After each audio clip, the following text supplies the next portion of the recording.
Halo sahabat Porong Sumut. Jadi hari ini kami akan melakukan pembersihan lahan sekaligus pemadatan populasi dari lahan tanaman porong kami.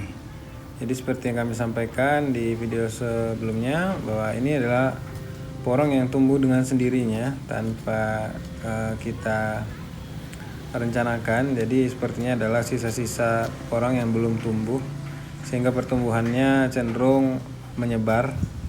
Nah, hari ini kami akan mencoba melakukan pembersihan lahan kami ini sekaligus melakukan pemadatan populasi karena terkait dengan pertumbuhan porong yang menyebar dan tidak rapi sehingga lahan masih sangat bisa untuk ditanam kembali dengan bibit porang. Kebetulan kami sudah melakukan pembibitan. Jadi bibit porang polybag yang sudah kami persiapkan untuk menyisip atau mengisi ruang-ruang kosong yang memang masih bisa untuk dimaksimalkan di lahan kami ini. Ya, seperti yang teman-teman lihat memang lahannya ini cukup luar biasa lebat gulmanya itu ya, sangat semak sehingga harus dibersihkan terlebih dahulu untuk perawatan porang yang lebih maksimal.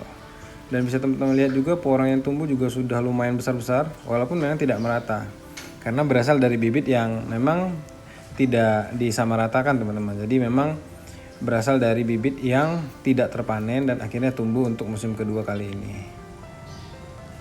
Ya, ini adalah sedikit dari yang sudah kami bersihkan. Memang secara pertumbuhan tidak lurus atau tidak rapi teman-teman. Nah, tapi sudah mulai kelihatan porangnya setelah bersih gulmanya teman-teman. Nah, ukurannya juga tidak rata ya, ada yang besar dan ada yang kecil teman-teman. Ini lahan yang mungkin akan kami bersihkan hari ini.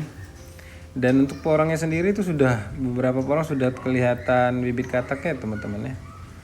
Sudah ada yang sudah tumbuh tunas kedua, ada yang baru tunas pertama. Tapi tidak ada masalah teman-teman. Karena ini baru tumbuh kurang lebih 1 bulan umurnya. Ya, nanti kita coba maksimalkan kembali agar pertumbuhannya lebih maksimal.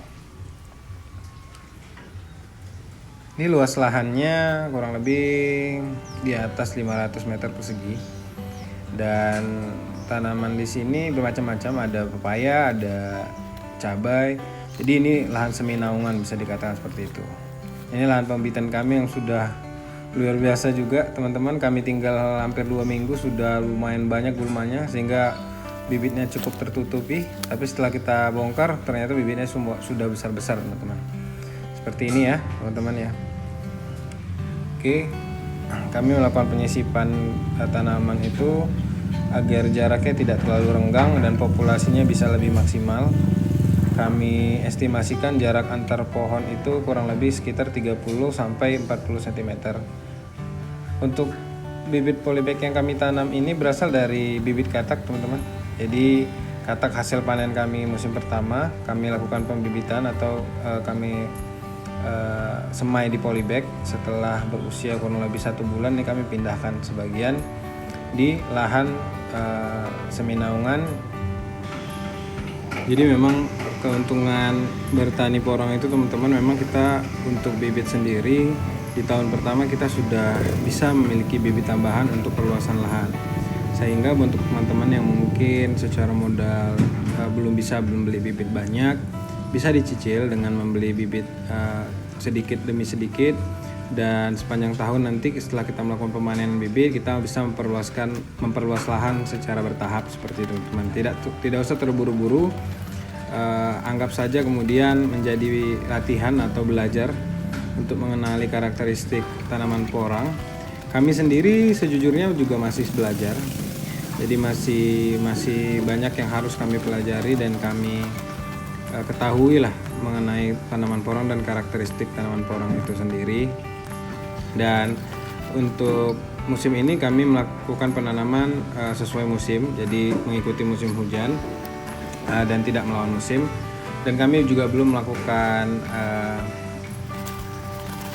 pemanfaatan air menggunakan